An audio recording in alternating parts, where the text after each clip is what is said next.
introduction, my name is Brian Adams. I'm the director of the Center for Interfaith and Cultural Dialogue at Griffith University, formerly known as the Multi-Faith Center.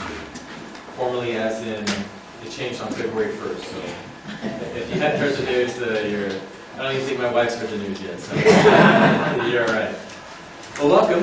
I'm glad to be up here. I'm looking forward to what today and tomorrow will bring in terms of knowledge and engagements, as well as networks, and a very good dinner as well. Let's be honest. That's going to be a beautiful part of today. What I wanted to do is we have three presentations coming. We have Professor Robert Gascoigne. Is that how you pronounce the last name? Gascoigne, yes. I didn't know if it was Robert Gascoigne or. Then we have Professor Shahjahan will be speaking as well, and then we have Venerable Wu Bing, who's looking forward to this opportunity to learn how to present as well as give her particular take on the subject. And so what I'll do is, for each of you, I'll give you about a wave at about 5 minutes before it's time to start wrapping up, and then once we get close to the 20 minutes, I'll give you another wave. Will that work? And then we'll open it up for some questions and discussions that I'll be facilitating. But what I'll do is I'll just facilitate from my chair down there. This will be the last time you would see me up here, okay? All right, thank you. Robert, would you like to... Thank you, ladies and gentlemen, and good morning. And my apologies in advance if I start to cough and splutter. As you can probably hear, I picked up a cold, but I hasten to add that's not the fault of Toowoomba's beautiful dry climate. It's something I got in humid Sydney before I arrived. The bond between peace, love and justice in the thought of John XXIII and John Paul II. As Bishop McGuckin has already noted, one of the impulses for our reflections today and tomorrow are the impending canonizations of Blessed John XXIII and Blessed John Paul II. My contribution will focus on the ways in which the thought of these two popes link the hope for peace with an appeal to live justly and to love our neighbour. For both John and John Paul, peace is the fruit of justice informed by love. I will consider these themes with special attention to two encyclicals, John XXIII's Pacem in Terris, Peace on Earth of 1963, and John Paul II's Centesimus Annus, the 100th year of 1991. This latter encyclical commemorated the 100th anniversary of Leo XIII's Rerum Novarum on the condition of the working classes, which is generally taken to be the first document of modern papal social teaching. Both these encyclicals, Pacem in Terris and Centesimus Annus, were concerned with the Cold War. Pacem in Terris was written soon after the most dangerous moment of the Cold War, the Cuban Missile Crisis. Centesimus Annus was written soon after the fall of the Berlin Wall and the end of the Soviet Union. Both are extraordinary examples of the contribution of the papacy to world peace through reflecting on justice and love in relation to the most critical historical developments of their time. They bring home to us that these papal texts were not abstract and generalized reflections, but contributions offered to the global community at times of urgent need. In October 1962, John XXIII had made a very important contribution to the peaceful resolution of the Cuban Missile Crisis through a diplomatic intervention welcomed by both John Kennedy and Nikita Khrushchev. Very soon after, he was diagnosed with terminal cancer. He was determined to intensify his message of peace before he died. After the missile crisis had passed, he said to the distinguished social theologian Pietro Pavan, "It could be said now that when the Pope speaks of peace, men stop to listen. Can't we take up this subject in greater breadth?" Pope John asked Pavan to draft an encyclical that would set the desire for peace in the context of human rights. He emphasized the importance of dialogue with unbelievers, accepting that he thereby ran the risk of being manipulated in the intensely ideological atmosphere of the Cold War. Parchmenteris became Pope John's last will and testament. It was promulgated on Holy Thursday, April the 11th, 1963, and the Pope died on June the 3rd. The promulgation of the encyclical was a supreme effort, which cost the dying Pope a great deal. Yet, as he wrote, "I'm glad that the encyclical has been published today, the day on which the lips of Christ pronounced the words, 'Love one another.' For what I wanted to do above all was to issue an appeal to love for the people of this time. Let us recognize the common origin that makes us brothers and come together." Parchmenteris was the first papal encyclical to be addressed to all men of goodwill in the exclusive language of the times, as well as to the leaders and faithful of the Catholic Church. Its great significance in the history of Catholic social teaching is in the way it bases peace in a just order, conceiving this order as itself based in the rights of the human person, whose dignity is affirmed both on the basis of reason and of revelation, in particular the creation of the human person in the divine image. Beginning from this premise of the dignity of the human person, the encyclical explores a number of different dimensions of the human person in relation to various urgent social and political questions.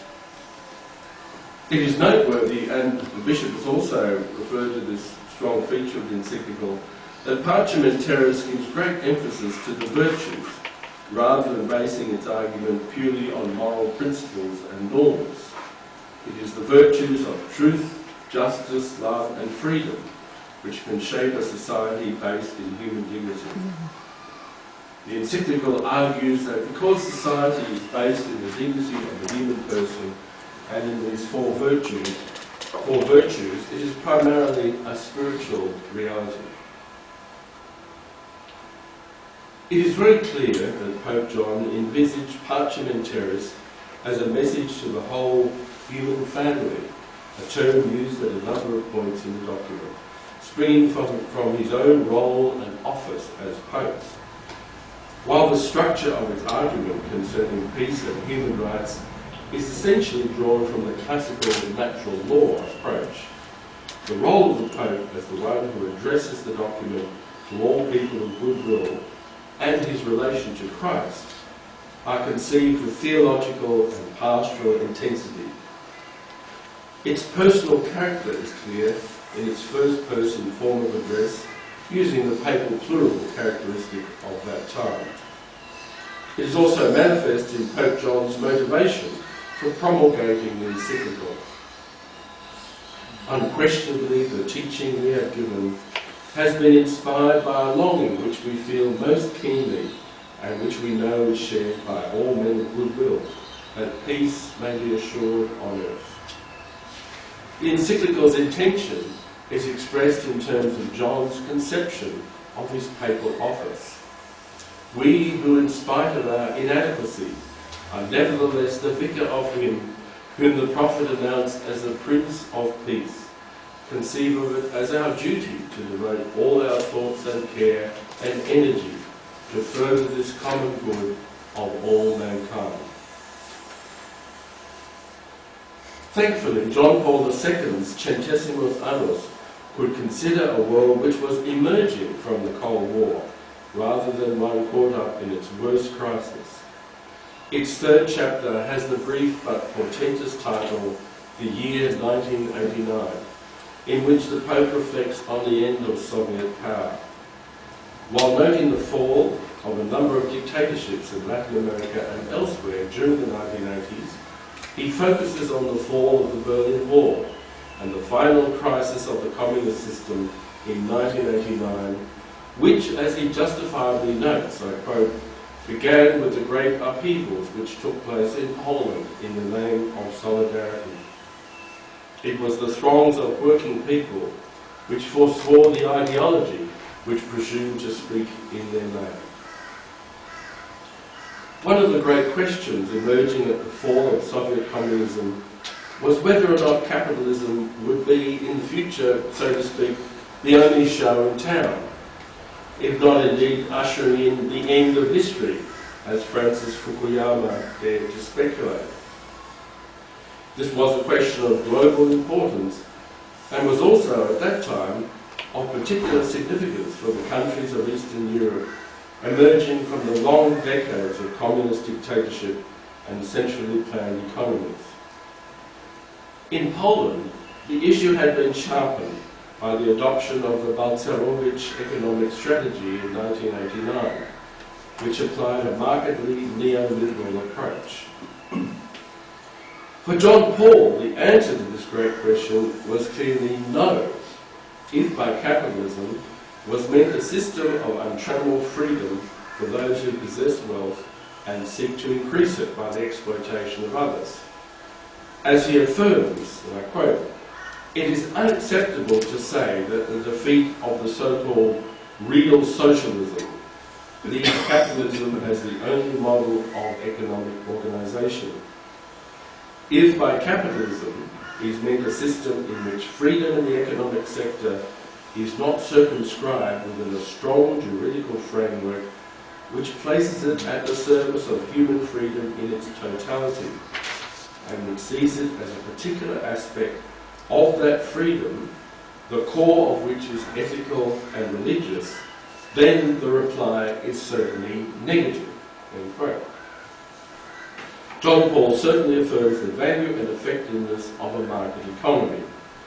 But this economy must be characterised by what the American ethicist Daniel Finn helpfully describes as an ecology of the market, including a strong juridical framework, provision for the needs of those unable to provide for themselves, comportment of both individuals and groups, and an energetic civil society. This ecology will also include a strong and effective trade union movement, something John Paul notes with respectful reference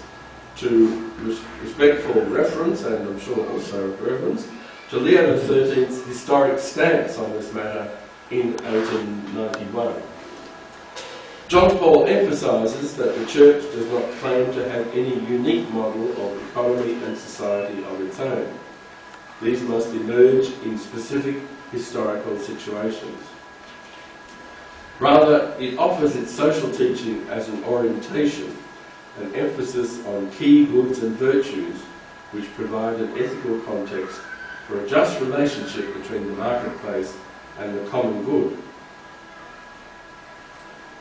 For John Paul, these questions of economic freedom and justice will be crucial to building a new international order, overcoming the stifling and threatening polarities of the Cold War and offering the hope of peace to the global community. Yet he emphasises that this search for justice and peace, which manifests a respect for human dignity, must be motivated by love, specifically by love in the form of solidarity, a word used 15 times in this encyclical.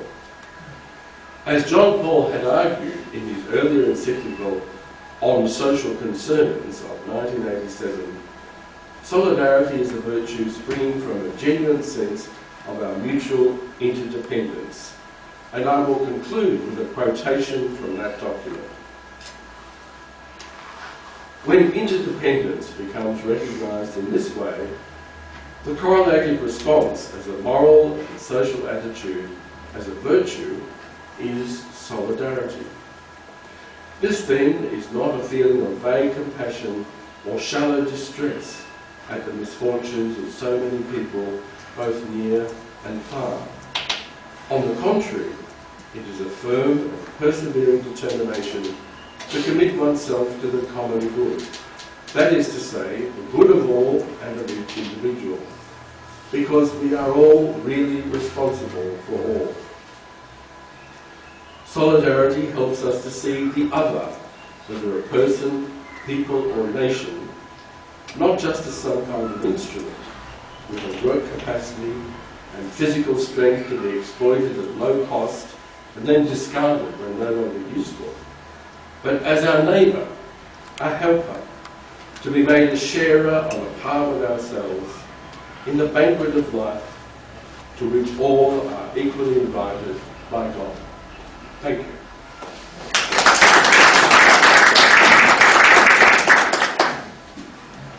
Thank you very much, Robert.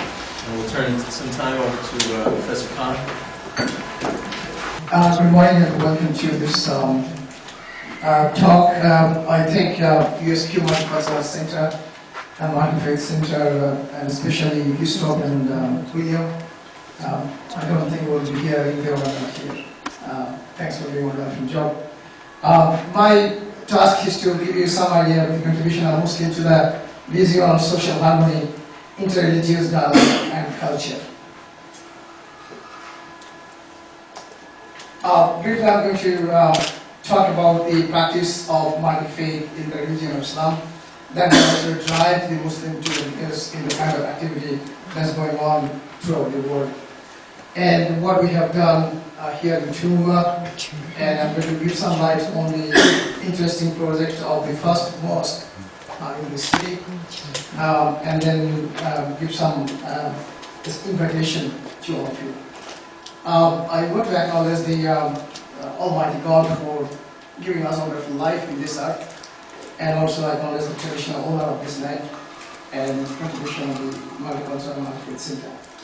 Now, our mayor has talked about the city of Toowoomba versus beautiful. When you drive, you see flowers and flowers and flowers. That gives you peace and harmony in mind. Just a very warm welcome with flowers. Nothing can be better than the flowers. The Islamic Society of Toowoomba actually organizes all the Muslims in this city, and it was established in '94. The year after I came here, and engaged with a lot of activities over the years. I remember first prayer that we had Eid prayer in our backyard with about 10, 12 Muslim Arabs. In the recent years, we had over 1,000 people coming for Eid prayers, and because of the working day, not everybody can make it, so I guess there are many people who cannot make it. I tried to get the history of Muslim settlement in Toowoomba. I can go as far as about 40 years back. It seems that Iqbal Khan, some of you may have met him, he was the director of the resident colleges in the USQ, and his wife Julie and they were the Muslim that can I go far back, so more than 40 years ago. Muslims came here mainly as academics, professional doctors, engineers, business people, accountants, and so on. Not many as refugees, as some people will see today. The refugees is a very recent phenomenon that some Muslim refugees coming here. And it's very diverse, as diverse as the city of Toowoomba, probably the Muslims come from all over the world. I think my first engagement with churches started with Father Clarence Buxman when Sister Amal Bruce took me to his place of living actually. And that's where we started this discussion with Muslims and non-Muslims. Some people might think it started a few years ago. It's not. And then we've been here and working together. And Brian today reminded me that we have an invitation. And when we say we mean the Muslim community, there's an invitation for dinner on 4th of March. So it's an ongoing business. What we have been using at the USQ, when I came first in 1983, we shared the chaplaincy with the people of other faith in G Block. But when the number grew up, we were given a Muslim prayer room in the university, which now is by the Women Network in the university. When that was not large enough, then the USQ Islamic Center was established in year 2000, and that's what the building look like. And some of the activities in the center. The number of Muslims actually grown recently significantly. In 2008 census and 2011 census, the number actually has doubled. Now, remember that not everyone takes the census questionnaire on religion question. So that number may not be quite accurate. Now, as I said before, that the practice of multi-faith in Islam is as old as probably the religion of Islam. when the early days in Mecca, the Muslims were persecuted by the non-believer on the city. Some Muslims actually migrated to Ethiopia, which is at that time was on Abyssinia. And mainly because the king over there, the Christian king Nagus, was very just. So that place was a kind of shelter for the oppressed Muslims at the time. When King Nagus asked the refugees that what do you believe about Jesus, then when Muslim explained to them, and that's what this was that the king said, by God, Jesus is not more than what you have described him. By God, I will never give you up to anyone. And that's the leaders of Mecca who wanted to get them back and torture them. So that's the very earliest days of Islam, that the Muslims worked with people of other faith and found refuge in the land of Christian king. The other thing that drives Muslims for engaging with the multi-faith and multicultural activities is the famous Charter of Medina. It is also known as the Constitution of Medina, where Prophet Muhammad, peace be upon him, he migrated from Mecca to escape from the persecutions in 622 AD.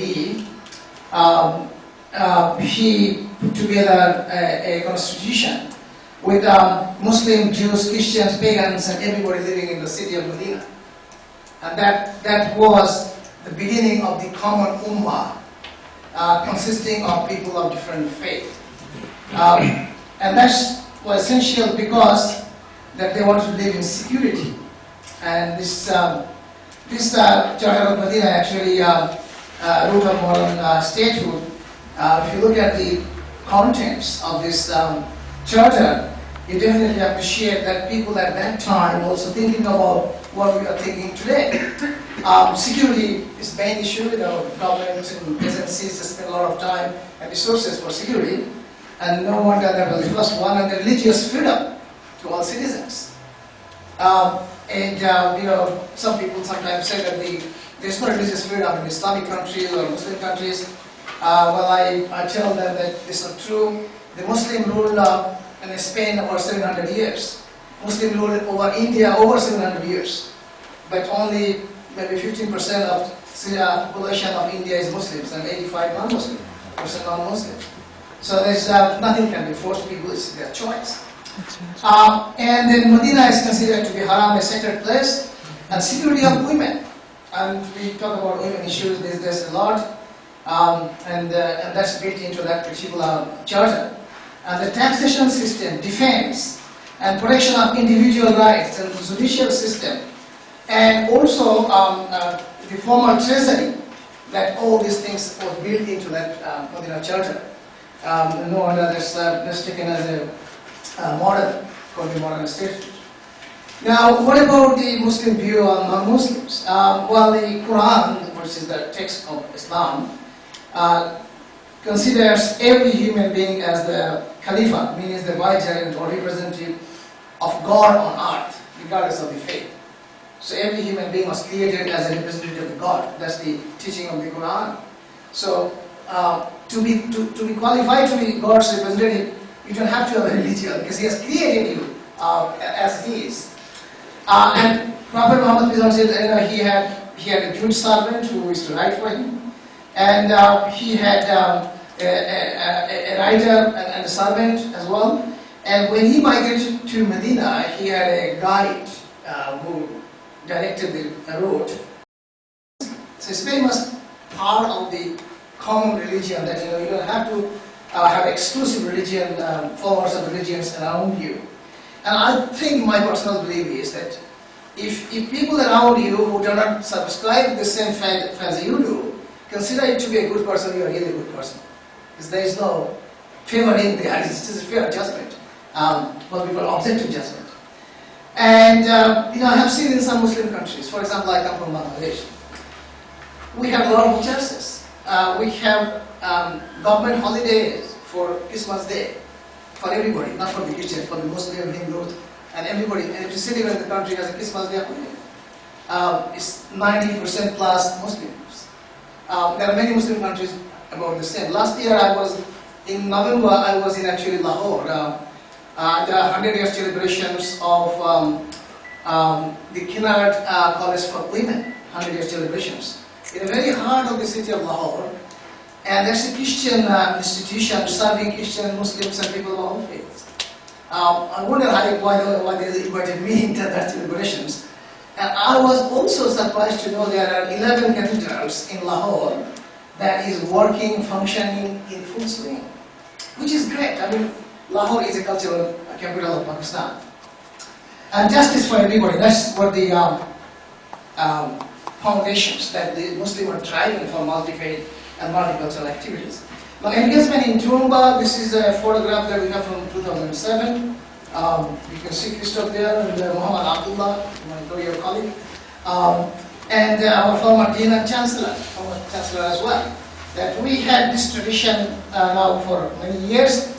We open to the wider community, and that's a photo from the Islamic Center as well. You can see Father Robert Gascoigne meeting with Muslims and non-Muslims together. This is a dinner that we had last year, and ongoing tradition of inviting vice versa. A seminar on women issue, and a seminar on Ramadan, decided with the Multi-Faith Center. This is one thing I want to mention here, because sometimes people get confused. When I read Bible and when I look at Mother Teresa, one of the greatest person in our lifetime, and when I look at the head covering of a Muslim girl, I don't see much difference. I don't know if you see any difference.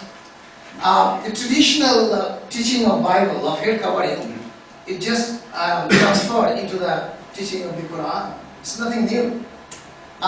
Some people do not want to worship or want to follow, that's their choice. But if someone wants to follow, I think that doesn't deserve any criticism. Now, why I put that? Because we had on the 1st of February World Hijab Day, and USQ Library, for the first time, I think the first library in Queensland, put a display of hijab and the other information related to this.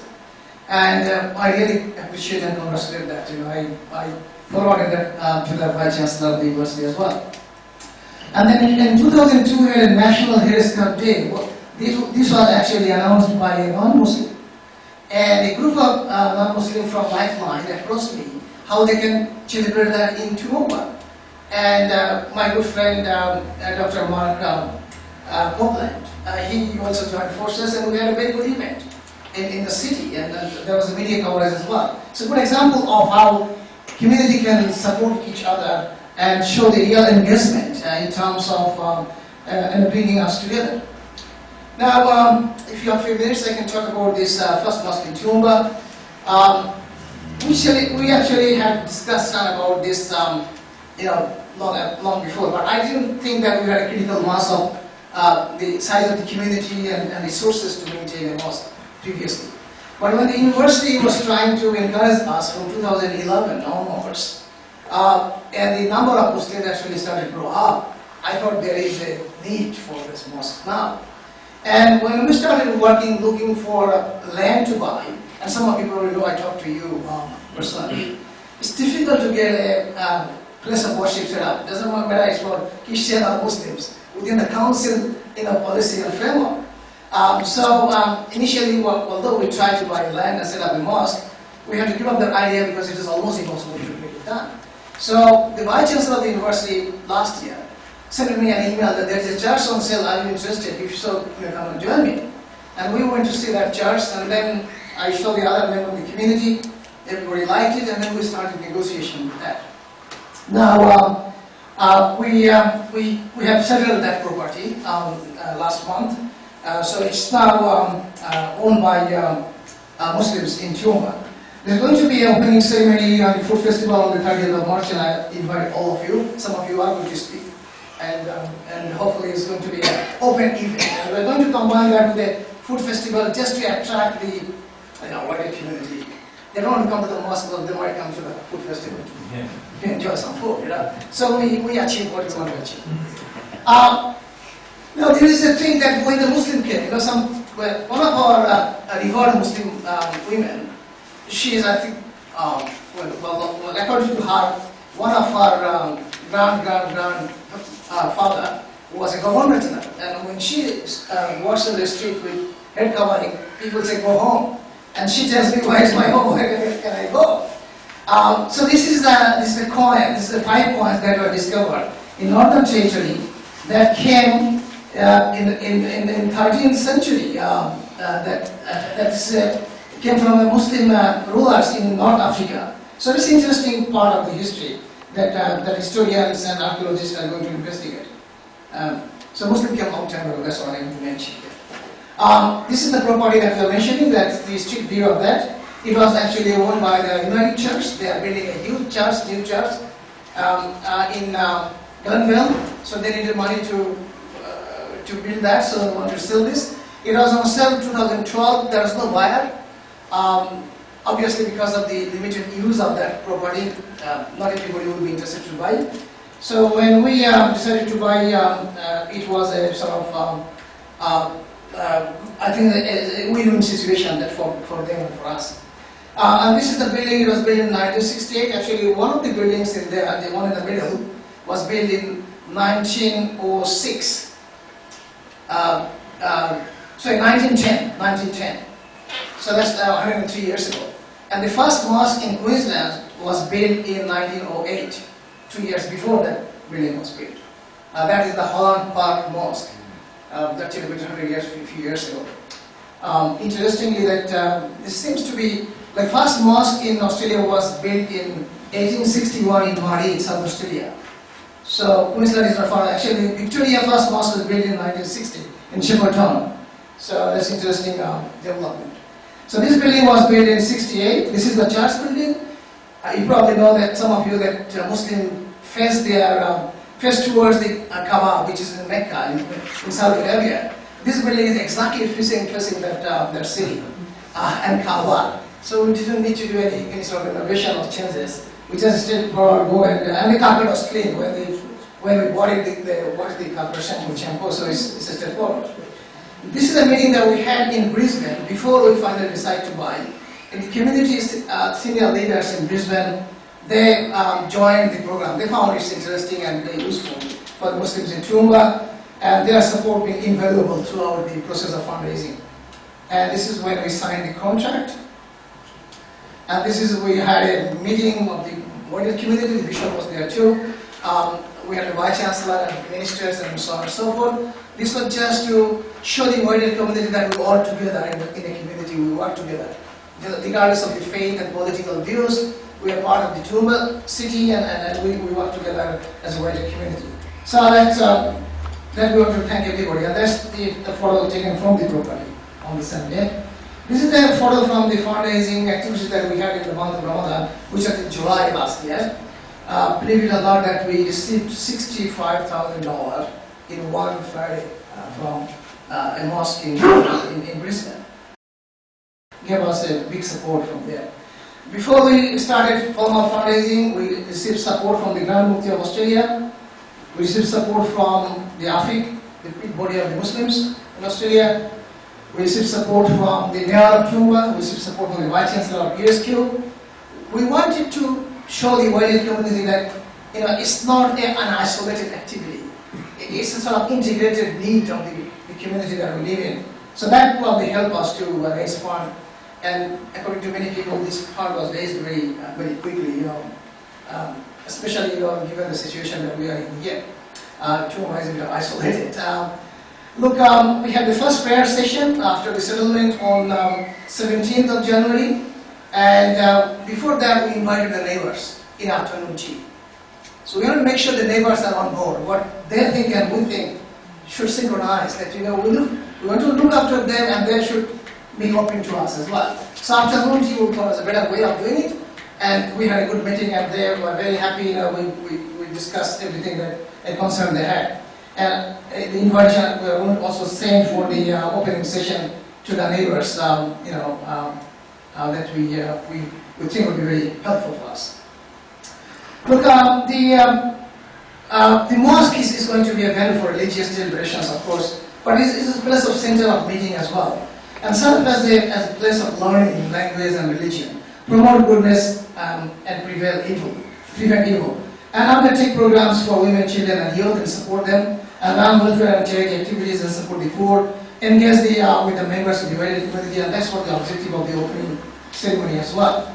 Now, I want to thank you and to see you in this event. If you look at the bottom part of it, a lot of international delicious goods that can attract some of you. And we are actually very pleased to see that many prominent citizens of Toowoomba, including the Federal Minister of Industries, Honorable Ian McFarlane, has accepted to speak on that occasion. Another Minister of Queensland, Dr. John McVie, is the Agricultural, Forestry and Fisheries Minister. He also agreed, and Aboriginal elder, he is kind enough to come and bless the ceremony. We have the Bishop and we have President of the AFIC coming from Sydney. We have a good number of speakers. I think that's going to be an interesting day for the history of Toowoomba, and I thank everyone who has so far supported us. And I know some of you have supported us against the odds that some of others didn't want you to support, but you stood for the fact that you stand for the truth and freedom. And with these words, I want to hope to see you on 30th of March if you are here in Toowoomba. Thank you. Thank you very much.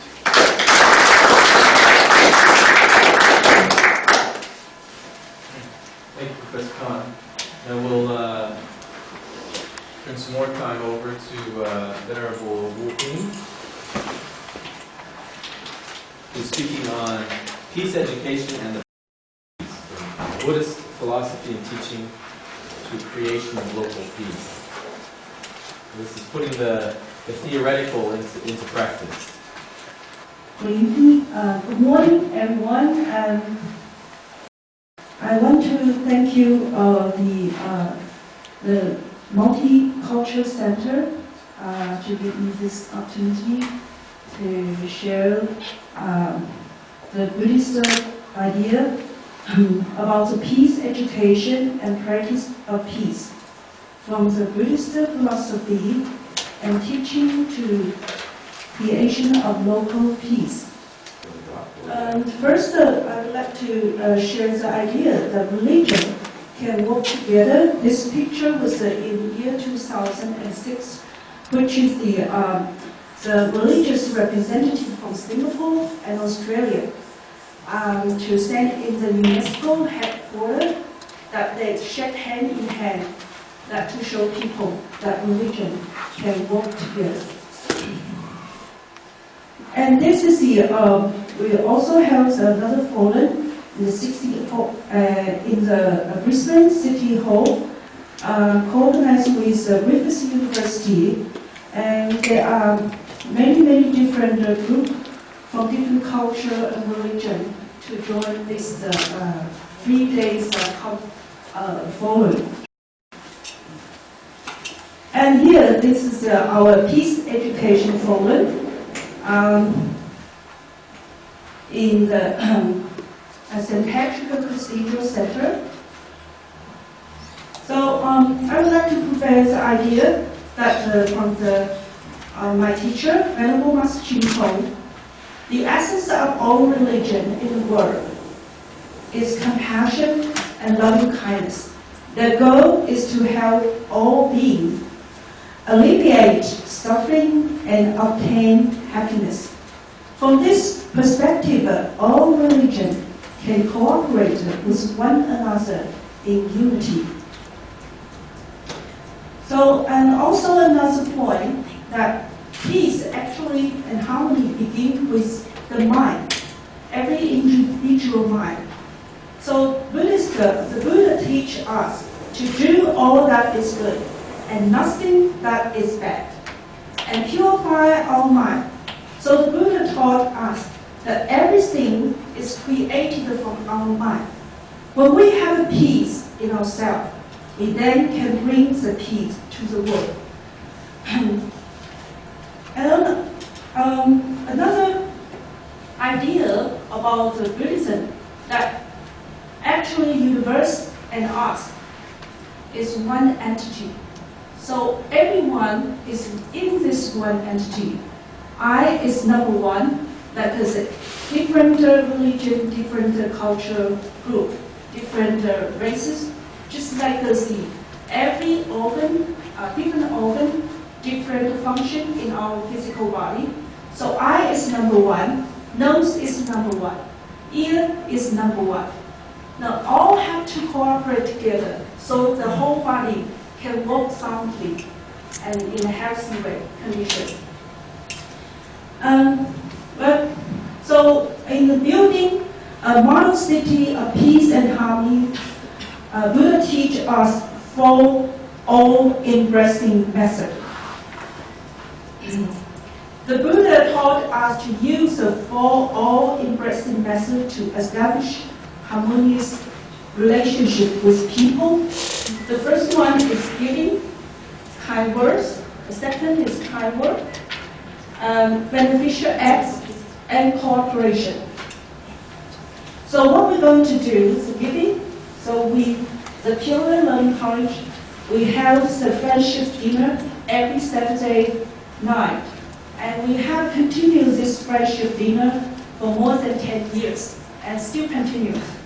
And so we provide the meal, but mainly provide a place for dialogue, to understand each other, to communicate each other. So this is the first, we talk about giving. And we also, every year, we have the Christmas party. So put it simply, that giving is to be generous in sharing. The practice can be applied from a simple family, for example, husband and wife. You know, the husband should send the gift to the wife and share a meal with the wife. And the wife should give back to the husband so they can keep a good relationship with each other.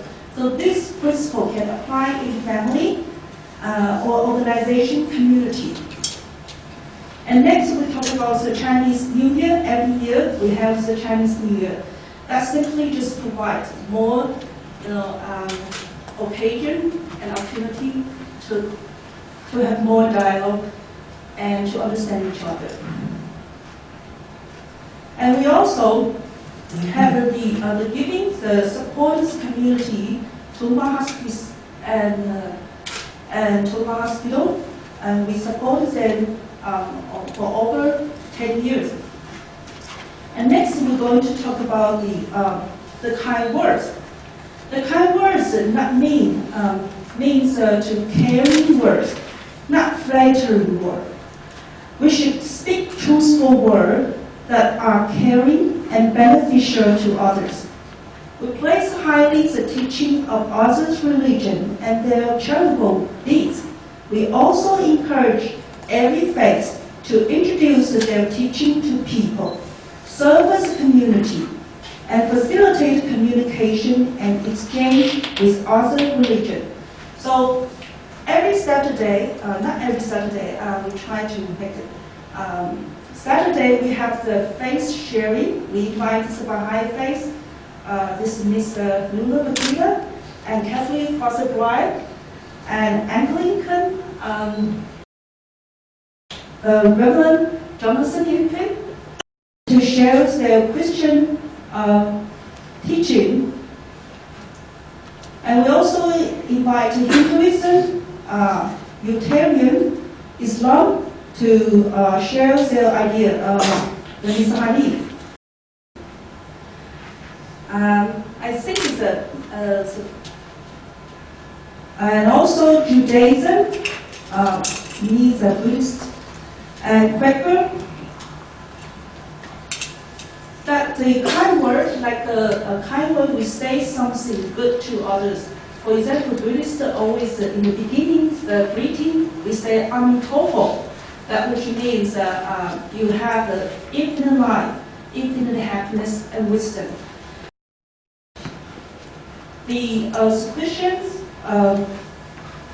just say God bless you, so peace be with you, and also the Islamic Islam say that Assalamu alaikum, which means peace be upon you. So these are good word, kind word. So the best, actually the best kind word begin with smiling. Smiling is the best kind word for when we interact with others. The third one is beneficial acts. Whatever we do is to benefit others, definitely no harm to others. When others are in need, we reach out to help them without hesitation. For example, we ever help our neighbor to support them. There is a holy name school. The shortage in the computer room and some facility, we quickly, when we know that, we quickly act to help them. But after we do that, they also help us, because when we have a Christmas party, we don't have enough space to parking. They provide their place for the people to park in their place. And also, when we, some of the seniors come to a college visit, and they also kindly provide the children's program performance for the senior. So we'd like to thank you for your help. That's the beneficial act, but we also help the indigenous people. We support them to some of the food and rice. We travel around, and I remember that the outreach place, some of Venerable, we then probably drive 5 hours to go their place to join their activity and support them food and some of the need. And the fourth one, the cooperation. We work together and support each other for the same goal on peace and harmony. And we also learn from each other for better understanding and cooperation from each other. So we have since the year 2011, we have the Multicultural Forum. Now it's the Peace Education Forum. I think this is the last year of Bishop and our Vice President, Venerable Wu Xin, and the Police Commissioner also attend this forum. And we also invited the young people to share their idea about multicultural harmony. We have Ms. Sophie Ryan. And other young people also come together to discuss and share their idea. And we want to bring this idea to the young people and young generation. And this is a forum at St. Patrick Cathedral Center, and we also like to thank you, our friend, to help us. The forum does begin in the year 2011, forum at the USSQ Bible Center.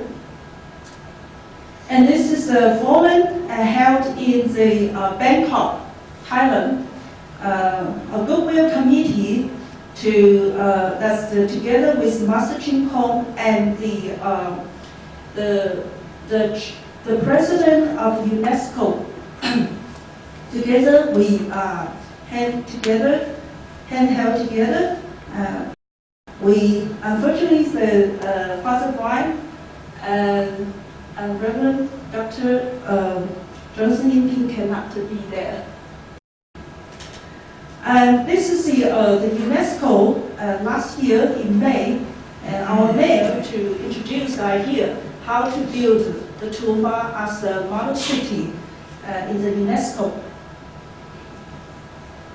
And this is all our group.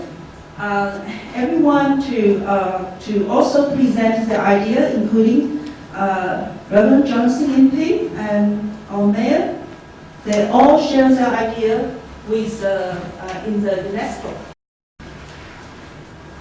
So this is the also the Cooperation International Peace Day at the Loop Church.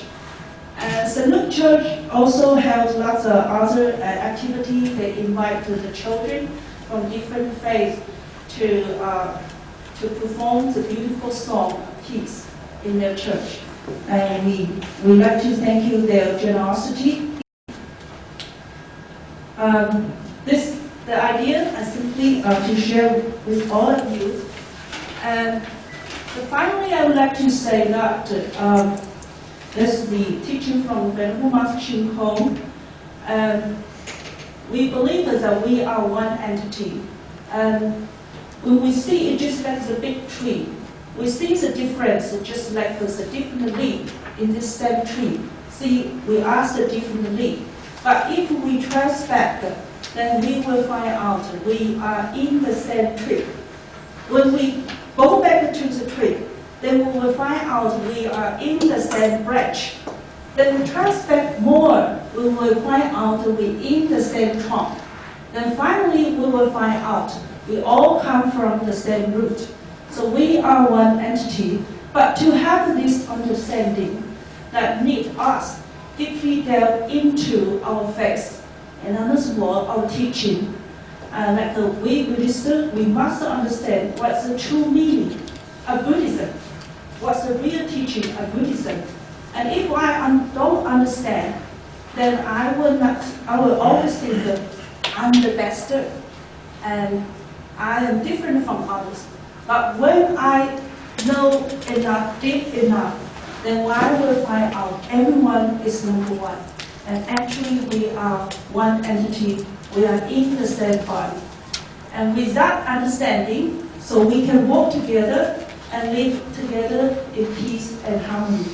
And thank you for allowing me to have this opportunity to share my humble view with all of you.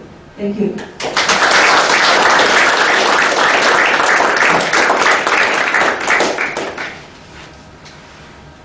Thank you very much, Venerable King. We've had three very different styles of presentations from three very different sources or roots, even though we just found out that ultimately they all come from the same root. So I'd like to open it up. Do we have questions for an individual speaker? I've been thanking Professor Khan for his contribution, formative contribution. I must say that anyone who listened to your presentation would have to be impressed with the tolerance and understanding that you obviously put a big effort into with respect to your community. Congratulate you on that. I did hear you make a distinction between the people associated with your mosque on one hand, and the difference is there with the newly arrived people who are refugees. As an Australian looking on, one might wish that some of those people did not have the issues which seem to have not troubled your group. I'm wondering if some of the ideas you've put forward, and in particular this excellent centre here, somehow you could be able to assist some of the people who come here from obviously very troubled backgrounds, perhaps to influence them in moderation. And do you see that as a particular obligation with Islamists in Australia to perhaps be a moderating influence on people who, as I said, have come from very troublesome parts of which we don't understand ourselves, but with horrible backgrounds? Do you think, in particular with the younger people who might otherwise be very serious to radicalised, and then have what you would see, I'm sure, as a distorted understanding of Islam? Okay. Thank you very much. It's really good to see that people plan ahead of time before things got out of control. Last week, I had a meeting with two officials from Multicultural Development Association. They are the people who linked the newly arriving refugees with the community. And we offered that we'd like to meet the newly arrived refugees wherever they feel comfortable, either in the mosque or somewhere else, and offer the kind of support that the community can offer to them. Fortunately, we have an Imam who was also in the meeting. He has experience with dealing with refugees in Northern Territory before coming to Toowoomba. And he also offered his time and support for this kind of activities. I fully agree with the Imam point in his stage that when somebody comes to Australia, he doesn't have any clue of what Australia is, what Australian values, what the culture and people operate here.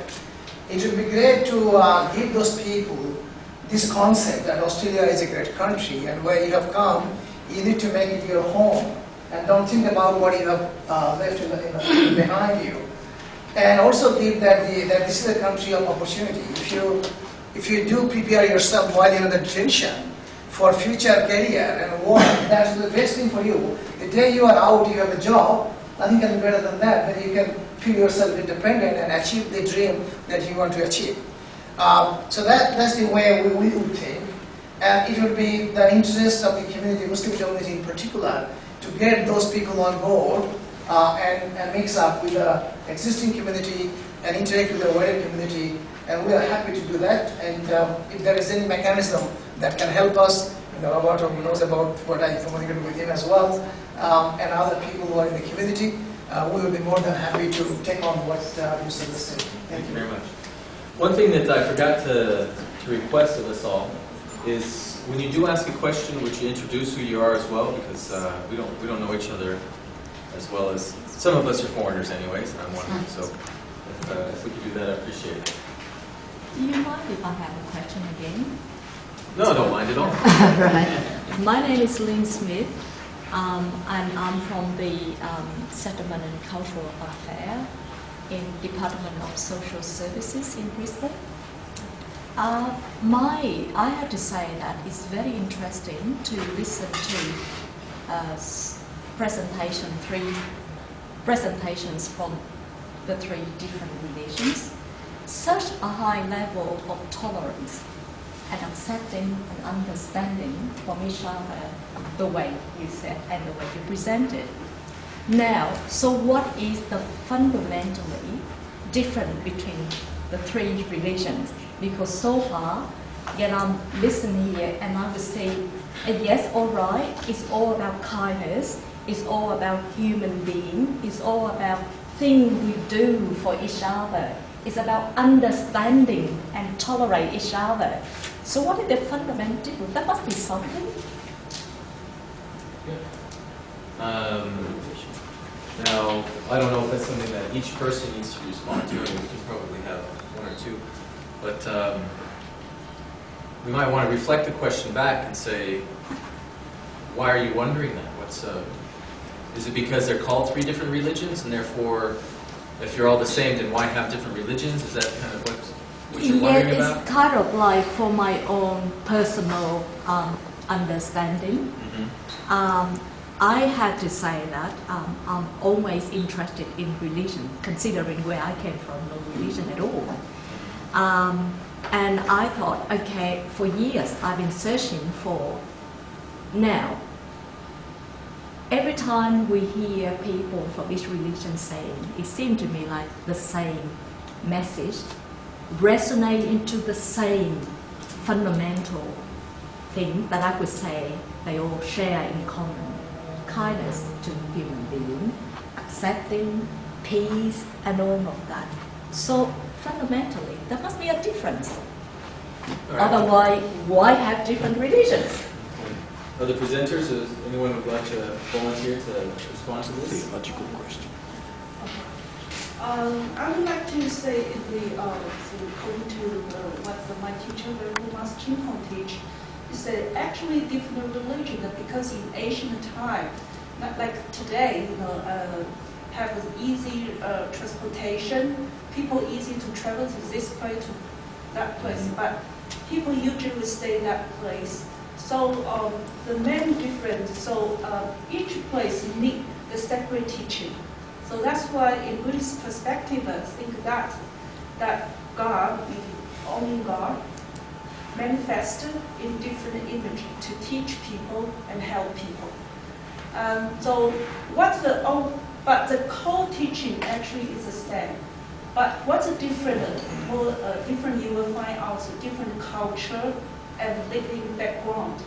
That makes difference. But if we delve deeply into that teaching, then we will find out the co-teaching is the same. That's what we believe in. And so if we do not delve deeply enough in our own teaching, in our own facts, then we always think that is different. If we only go surface, we will never find the same. So we need to deeply into our teaching. As my teacher said, if I read the Bible, I will take myself as the most devoted Christian. When I read the Bible, when I read the Quran, I will consider as myself as most devoted Muslim.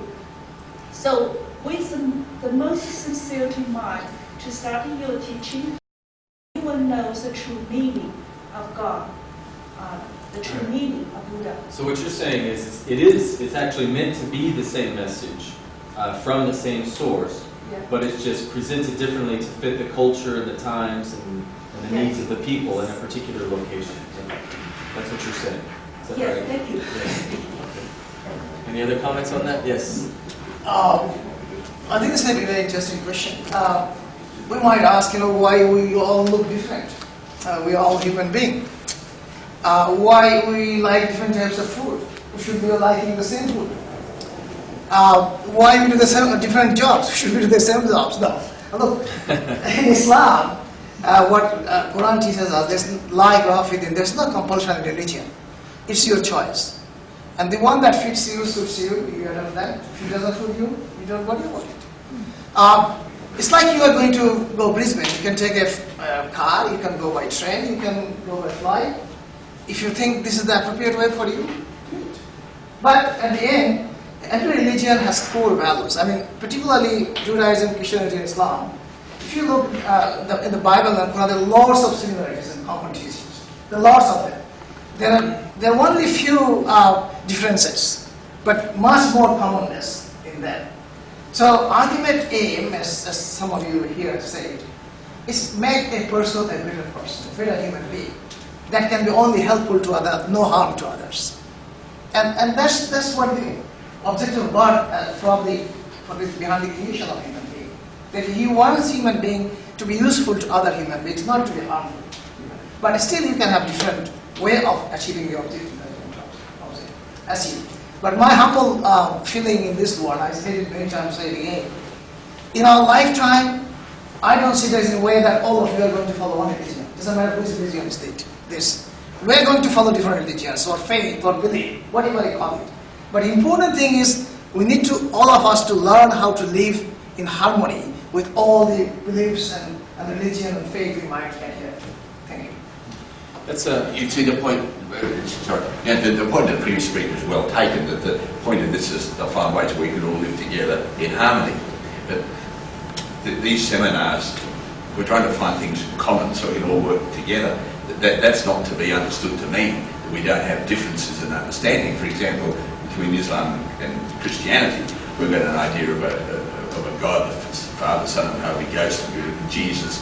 It's not just a prophet, but it's the Saviour sent to redeem humanity. Well, that's not the Islamist understanding. I'm not trying to be monopolistic about my understanding of it, but if we wouldn't have looked, we could spend a whole day trying to find differences and then trying to find ways to dislike each other because of the differences. As I understand what we're trying to do, is find out what we've got in common so we can be good people to each other and move things forward. But that doesn't mean that we, at the same time, deny our fundamental beliefs. I'm not trying to interfere with Islamist fundamental beliefs, but I don't expect them to interfere with mine either. But I think that you got to understand, answer your question, you understand why are we together. It's not because we all believe the same thing. So but the one thing you do believe in, we all can get on together harmoniously. And that's very good point, sir. So shall we say that if any time that religion causes suffering and conflict, is that because they move away from the fundamental understanding, the root of the teaching of the religion? That way, it may go off the track and causing war, conflict, suffering. Maybe yes, Robert. just to speak from a Catholic perspective, I think, and Bishop McGuckin has outlined some of the key points from the Vatican II document, Nostra Aetate, which reflected on interreligious dialogue from the perspective of the Catholic Church. I think from a Catholic perspective, there's a great emphasis on respect for the identity, for the unique identity of each religion. A recognition that religions are different, that they have different sources, different traditions, that of course all human beings seek to respond to the experience of grace and love at a spiritual level, but that this response does take different forms in different religions. So interreligious dialogue must proceed on the basis of that respect for difference and identity, in reverence for different traditions, in order to understand the other tradition better and also ourselves better, because I think it's one of the great fruits of interfaith dialogue to understand ourselves better. That's at the spiritual level, the level of the distinctiveness of religions, but also, of course, there's the ethical level. And at the ethical level, different great world faiths such as Christianity, Islam and Buddhism do discover that they have great ethical values in common. And I think certainly one of the key aspects of what we're doing here is to explore that ethical commonality, which does come attached to or linked to different spiritual traditions, but it affirms those common values of love, peace and justice, which is so important for the world today. Yes, of course, the abuse of religious fervour and religious commitment has, of course, caused great ills, just as the abuse of political beliefs has caused the most catastrophic damage to humanity over the past century. I was referring to those frightful conflicts during the Cold War, which were caused by political dominance. So what we believe in can become perverted into violence and hatred, that's clear. That's common across all human beliefs, but I think what we're looking at is how different spiritual traditions can affirm fundamental ethical values together. So there are important, significant differences, but perhaps your main observation is just an artifact of the venue in which you've made these encounters, in which the purpose, the focus is to look at the commonalities, the things that bond. It seems to be a summary of what we're saying. I think what Robert is saying is important because when you see conflicts, count the number of people died in the religious fights between, both our religions, and count the number of people died in the First World War and the Russian Revolution. Nowhere near you will find the number of people died in the religious fight, near where any one of these events has been to. In Soviet Revolution, for example, Mao Zedong's revolutions, they are not religious conflict, they are political and ideological.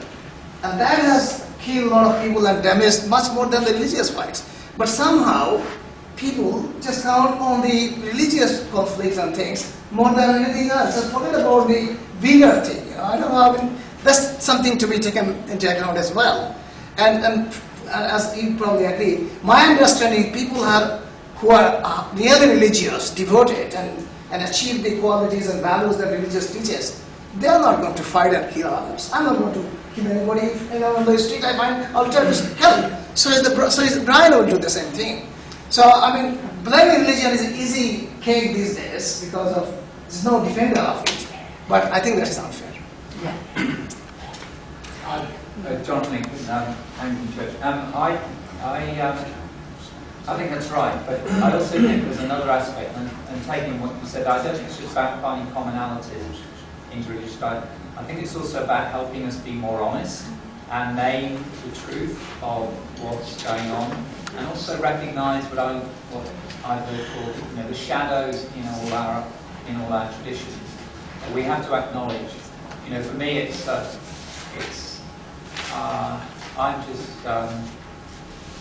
I feel cut to the heart when I hear the pain of Christians across the world who are persecuted and killed and slaughtered day by day, often by political, also by people who are misusing religion.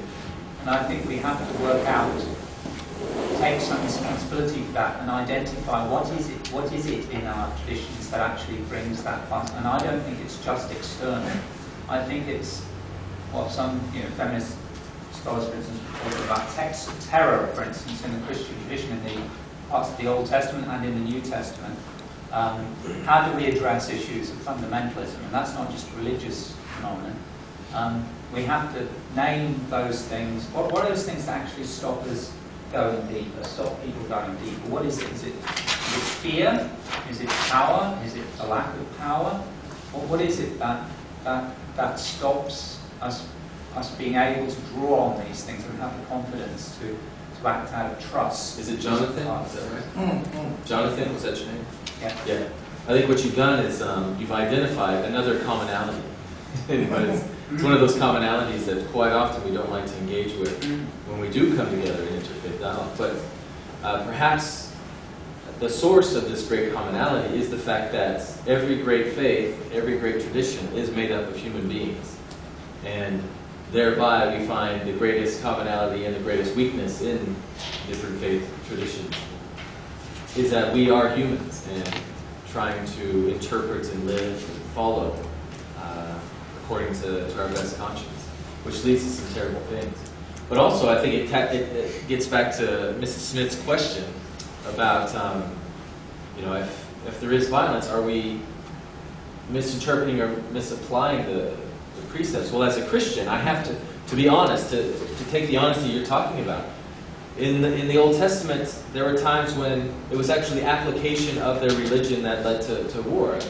The children of Israel, for example, came into a country and wiped out a whole lot of people by dictate of their prophet and being led by their prophet.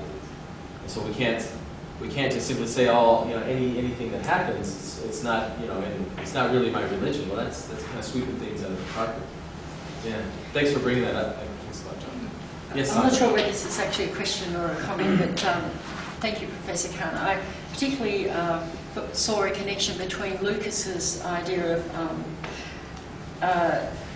the need for creating spaces of convergence between different beliefs. And I was reminded that, in a way, we're doing that now, but there's been historical precedents, and you cited one with your story from the refugees going to the king of Ethiopia, and the king recognising when he read or was told about Maryam in the Quran, chapter 19, the similarity and the way that Maryam is treated in the infancy narratives of the Christian Gospels. Of course, that relates then to sacred texts, because you brought up the point about that most religious traditions have, or all sacred texts, but of course it's the interpretation. And what you alluded to is at this point in history, there were these two figures who were able to see the real meaning and interpretation of their sacred text, and as a result, that king said, you will be safe in my territory. He actually got to the heart of the message rather than the hermeneutics of the time and place. So look, thank you for that example. It was a very good reminder. Just looking once again at some of the things John Paul II said, he spoke about the mystery of unity, in spite of the differences between the various religious professions that we may have. And it talks about some of the dispositions that are required in this dialogue, acceptance of differences and possible contradictions. And that's what we live with, really. The will to engage in a commitment to the truth. Now, and this is really quite fascinating. And he said, and a readiness to allow oneself to be transformed by the encounter. And I think this is what you're alluding to there, that we're all transformed by the encounter, and it's happening as we're gathering in these days, I believe, too. I think that's what Robert was mentioning. In doing it, you actually learn more about yourself. That's the foundation for transformation of self, is being able to reflect. It's hard to reflect if you don't have a mirror, which is, another faith to reflect that back onto you. Yes? Yes. I've got 2 comments in relation to the presentation from Professor Gascoigne, and thank you very much for the fact when we're talking about the major document Pacem Teres and Sentimus Annus, to put in historical context indeed, which both parties, both the Americans and the Russians, appreciate the fact of the encyclical letter and the real activities. The other example, I understand, is Poland is monument of John XXIII, accepted by the communist regime. So it's very, very unusual, simultaneously, it's appreciation of good ideas and, as you know, great contribution to our war. The second comment, you embarrassed me in terms of reminder when you use the concept solidarity. About 2 years ago, I was invited to Oxford, the only Australian, and I was very focused on defense of multiculturalism using the Australian model, whereas in Europe, multiculturalism is strong with 50 sites, especially in Germany and the United Kingdom. The concept of solidarity seems to me requires development, both at theoretical level, especially philosophy, and I hope our overseas friend will be able to assist in this, and also in practice. I felt guilty because once a member of the Solidarity movement, secondly, once in practice very well, and later on, unfortunately, involved too much in politics in practice. But nevertheless, listen to the presentations, especially by Venerable. What the Queensland College does seems to me it's kind of solidarity with the most disadvantaged. I attended a number of sessions providing the help. So acceptance of the people, the most disadvantaged in terms of disability, in terms of sickness, in terms of lack of funds and so on. And this is solidarity in practice. And I would say the support which Shahjahan receives here, I think is also kind of solidarity, applying the concept of solidarity in practice. So thank you very much for the inspiration. Thank you. I think that what I found interesting in this discussion of solidarity is that Pope John Paul II used that term very specifically. He co-opted it. He was trying to lay a path forward post-bipolar world, post the communist bloc, and yet he co-opted the term that is so strongly associated with communism in solidarity that developed all throughout that ideology to then frame this new way forward. I thought that's very interesting, just in terms of this and how we define it after that. I doubt it was by accident. Yes, well, thank you, Brian. And Christoph, I believe the term solidarity was originally developed by the European labour movement in the 19th century. And it's, of course, as you rightly said, Brian, that was abused by the Marxist-Leninists in terms of official communist dogma, and I recall seeing Eastern European films, for example, where the concept was mocked because it was just associated with official language and verbiage and so on.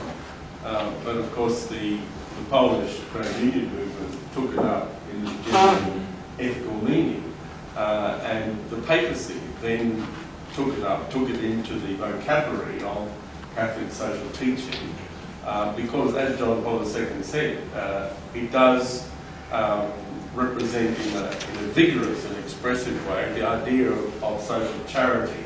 As he said, it's not just a vague feeling of compassion, but involves an active sense of identification with the other, the needs of the other, recognition of the other, and our bonds with the other.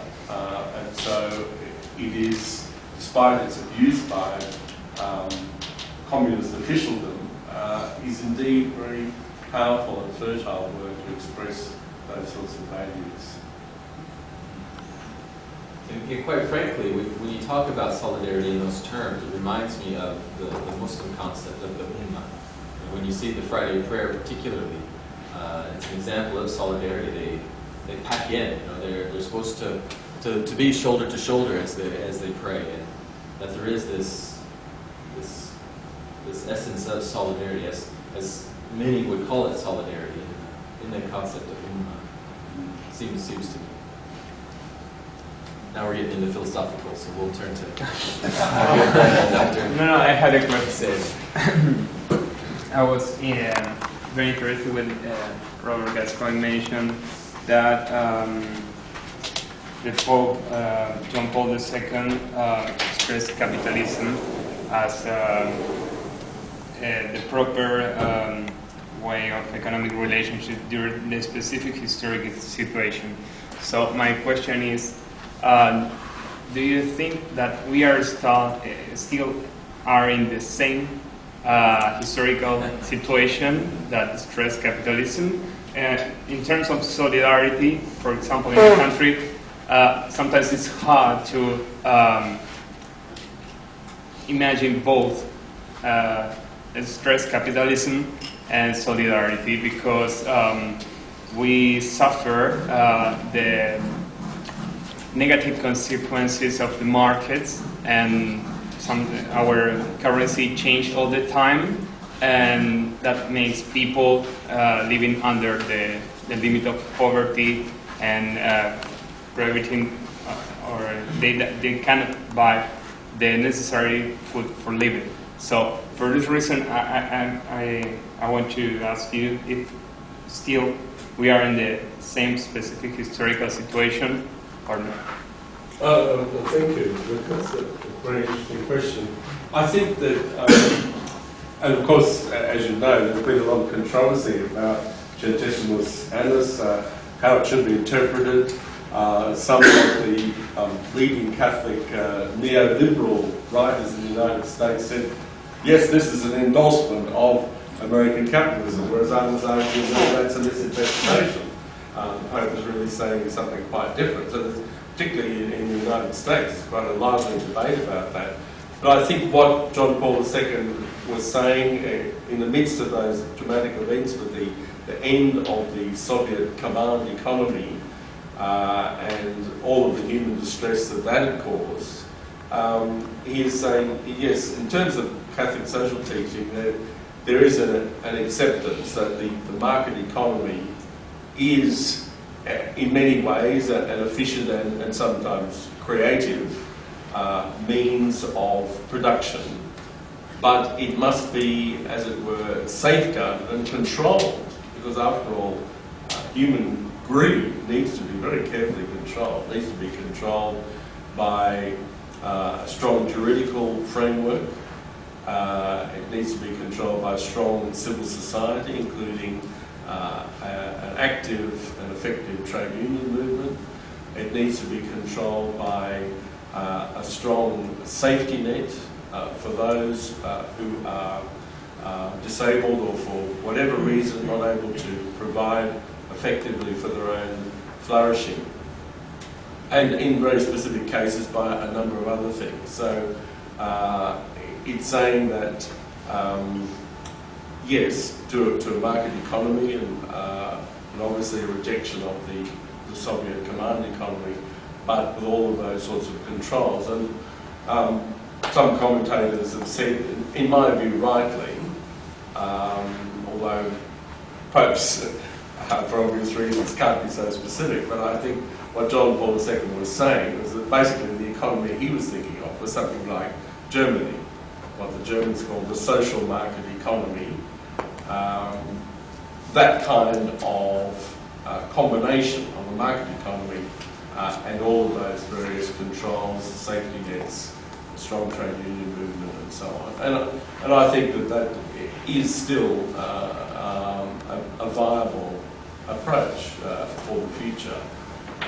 And of course, much more recently, your countryman Pope Francis has emphasise that the capitalism that doesn't have those controls, that relies quite naively or even disingenuously on so-called trickle-down theories, the assumption that if the rich get richer, the poor will get richer as well.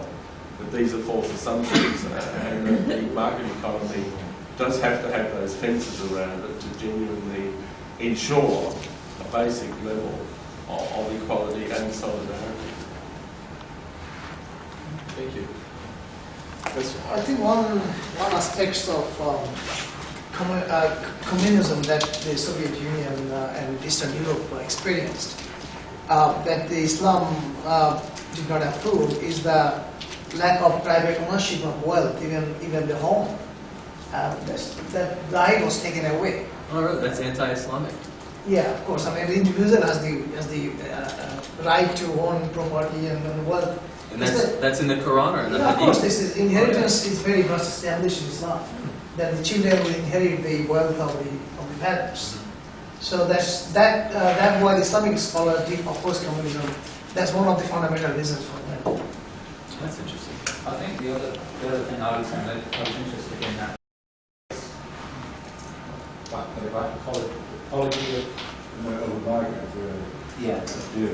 and that is today I would say that's where one of the dimensions I would have thought was changed from there is the awareness of.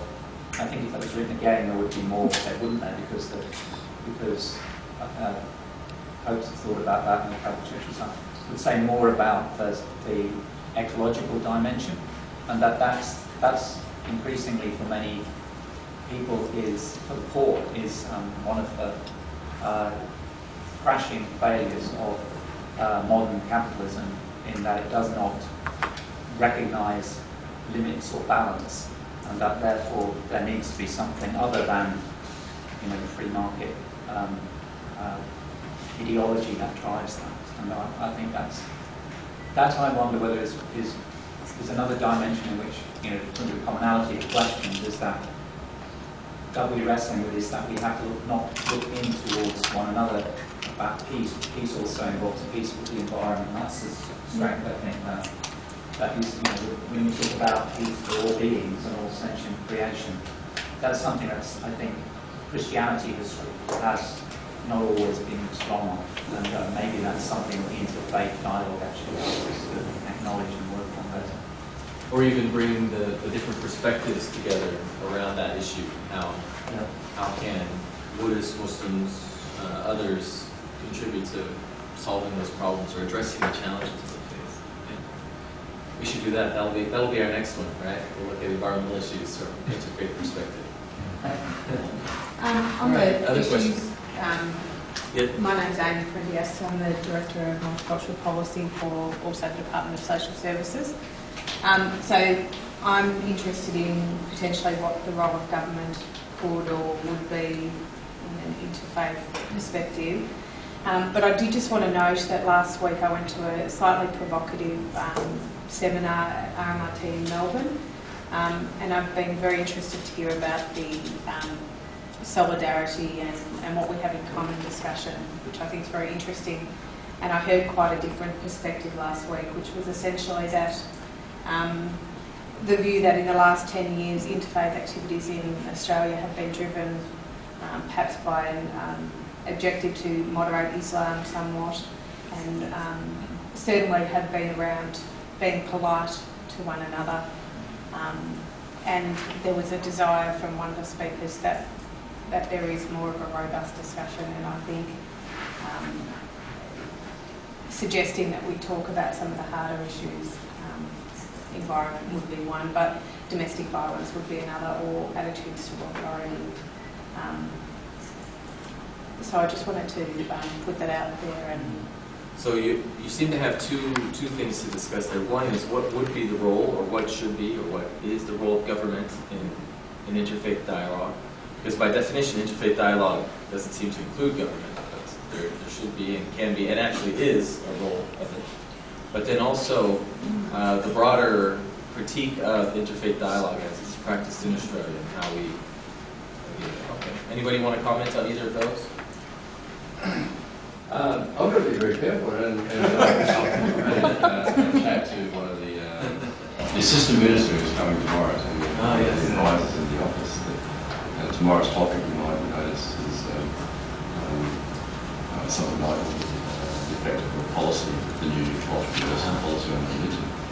Well, a politician needs to be extremely careful. I think the separation of state and religion is one of the most fantastic things about the place that we live. And no offence to any other country where it is different. But I'm a great believer in separating that discussion between affairs of state and affairs of religion. Obviously they interact, where, for example, laws might be seen to be having a greater effect or a greater impact on a group of people because of their religion, or the way they practice their religion. And I think before those laws are drafted or the policy developed, then serious consideration should be given in the policy workers' mind to, are we really impacting religion, free practice of religion, free expression of religion? Because I think it will be a dark day if we start getting into that, at least unconsciously. So your answer to that question is government shouldn't really have a place with interfaith dialogue. Facilitate for peace, for peaceful outcomes and harmony. Yes, definitely. But as in expressing rude views or pushing one over the other, no. What about education? Well, that's another thing, because every now and again we're asked to for government assistance to provide more than simply basic education in religious institutions. And personally, from a personal point of view, I'd say that would be the limit of it. As soon as government starts dictating or influencing by the use of money in promoting, being seen at least to be promoting one religious belief over another, or what if you do multi-faith? I mean, this is something that has come up very much from the forums that Venerable King says that there's a strong feeling that some, actually the religious bodies, certainly Catholic Church does a good job in not only helping people to believe ethos and Roman strands of faith, but also to understand other faiths. But when it comes to the state system, there's really little opportunity for children and young people to grow up with an awareness of the kind of world and society in which they live, which is very diverse, which includes atheism, agnosticism, but a whole range of different faiths, other than people coming in with only their own band of faith. And I just wonder whether that's a question that should be considered in Australia again. I mean, my background is English, and I come from a background where that was part of the state system that I went through, which did not promote any one particular faith, but gave people an understanding, or basic understanding of the fact that the 5 pillars of Islam, that there's generosity and charity exercised in different faiths, and some of those commonalities we're speaking about. And I do think it's a question that maybe the Enlightenment settlement that Australia had didn't get it entirely right. Yes, a secular state, but that doesn't mean secularity in all aspects of education. It needs to recognise the diversity of viewpoints in that. Yeah, I think that's the subject of another very intense discussion. You could also get into the discussion about funding. Again, at a personal level, I abhor the idea of public money going into, no offence again, into independent schools in particular, and to an extent into religious-based schools. But it's interesting also because that connects with the second bit of question that Amy was asking, and that's this preferential treatment, and I presume we're talking government as well, for moderate streams of Islam for example, in trying to promote that or strengthen that. Can we have Bishop speak and then Professor Khan?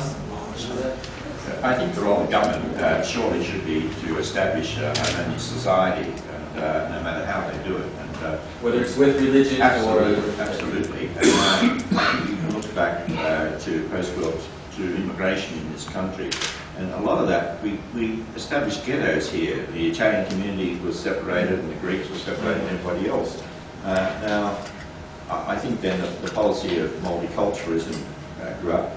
I think the attitude of a lot of the Anglo-Saxons here were, you come and you assimilate.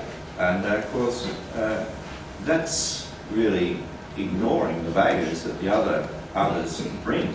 And the policy of integration is a much better one. But it does involve listening to people, getting to know people. And I think the fear of the unknown often causes a lot of these conflicts in society. And I think the whole question of knowing other cultures, other religions, and trying to get people to come together. I mean, we don't have to accept everybody's values, but picking really good values that are out there. So I think there is a role for government to that extent. I don't want them to say, oh no, we're all going to have this homogenous, nothingness religion where we're going to take a little bit of that.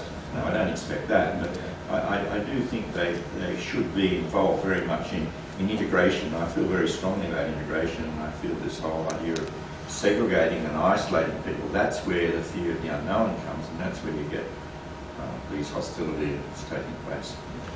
Professor Khan? Henry raised an interesting issue of being tolerant to Islam. Is it really required? Well, when it comes to the politicians, they sometimes try to use religious card. For example, burqa, head covering of women. It's a choice of the Muslim women. Nobody is enforcing on them. But politicians try to make score vote and whatever they can out of this.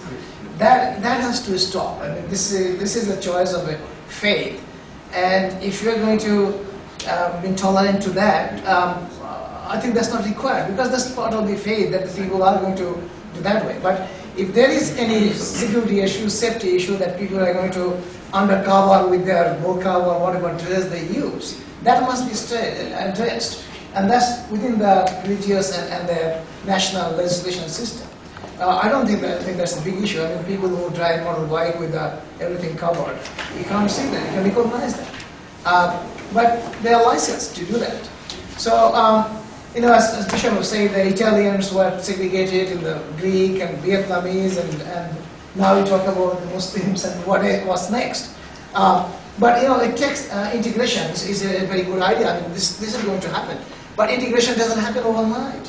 People come from other culture. They need to know what is happening here, how to do things here, know the system, and then gradually they will integrate. It doesn't happen in the first generation, it happens in the second generation. You have much more second generation people who understand and practice the value than the first generation migrants. But first generation also do, but it takes some time. Now, when it comes to Islam, I mean, there was no political issue. I mean, think about the situation before 9/11. It was not anything like near what we have experienced today. That particular event has ignited the things, and people are judge things based on that yardstick, which is, I think, inappropriate. If you take about the Queensland, for example, we don't have any single incidence of anything from the Muslim extremist, fundamentalist, whatever. There is no report whatsoever. I'm in touch with many agencies, government agencies, intelligence and so on. And we always work together. And we want to ensure that we are secure. If a bomb blast here, it can affect me as much as it can affect you guys. So it's the best interest of us to be protecting us and then protecting the others as well. And when somebody attacked in the name of Islam, my faith is under attack, and I should not give a license to anybody else to behave in a way that will give an open license to others to criticize my religion. So it's my obligation as well. As Muslims, we have to act and engage. And that's why we're here. I mean, we want to work together so that we are not misunderstood. And some of us, because of the lack of opportunity, are not left behind, that they can behave irrationally, and blame come to me and my other religious followers. Thank you. Okay, Professor, and then Robert. I'm very glad that policymakers or future policymakers are at the table, and let me make very briefly 3 points. The first one is about aspect of separation of state of church. It is, I studied the constitutional law, and it's obviously acceptable principle in majority of countries, in majority of countries, but simultaneously, I would say, and I'm quite strong about it, that we can ignore a religion and the state is unable to do it. And referring to one of the wonderful policy pieces, which used to be called National Agenda for Multicultural Australia, there was quite clear statement in terms of rights that Australia has the right to share, to profess and share one's religion. And later on, this statement was repeated under the next federal government policy on multiculturalism and new agenda for multicultural Australia. I'm a little bit disappointed when I look at the Queensland government policy. There's very little about the rights. The rights are absent. But I think in terms of government policy, especially at federal level, the rights should be acknowledged.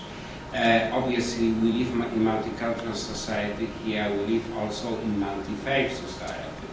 I contributed in terms of drafting the first policy for this university on multi-faith services. And overseas, I have quite often disagreements with my colleagues. Oh, you touch religion, all of this public university. Yes, but a religion, in my view, is part of the culture, important part of the culture, and we can't ignore this. We've got a number of needs, and religious, spiritual needs are also very important, and they should be placed in public policy. Thank you. Thank you very much. Now, I know we have lunch to attend to, so I'd like just one final comment before we thank our presenters. Yes, sir. Oh, thank you. I'm just going to keep this brief. Just to note, yes, I think it is extremely important for religious communities to be answerable for their behaviour, including their moral behaviour. And obviously the current Royal Commission into abuse of children is a very important example of that. And Jonathan has mentioned the texts of terror that are part of religion. So that has to be acknowledged, and that's very important. At the same time, as I mentioned this morning, I think it is very important in dialogues like this to resist the assumption that it's sometimes voiced, and I'm certainly not suggesting that you voice that, but if only we could take religion away, we'd have a peaceful society. And the great Canadian thinker Charles Taylor published a monumental work in 2007 called The Secular Age, in which he argued against what he called subtraction theories. That is, theories held by many secular thinkers that if we took religion away, then we'd get enlightened human beings. I would certainly want to argue the opposite, as Taylor does, that religions have contributed an enormous amount to our sense of humanity when we think of the religious contributors to the United Nations Declaration on Human Rights, for example, and the enormous variety of ways in which religious communities contribute to peace and moral activity within our communities, that's also very important to acknowledge. Thank you. Thank you. Now, please join me in thanking our presenters at this time.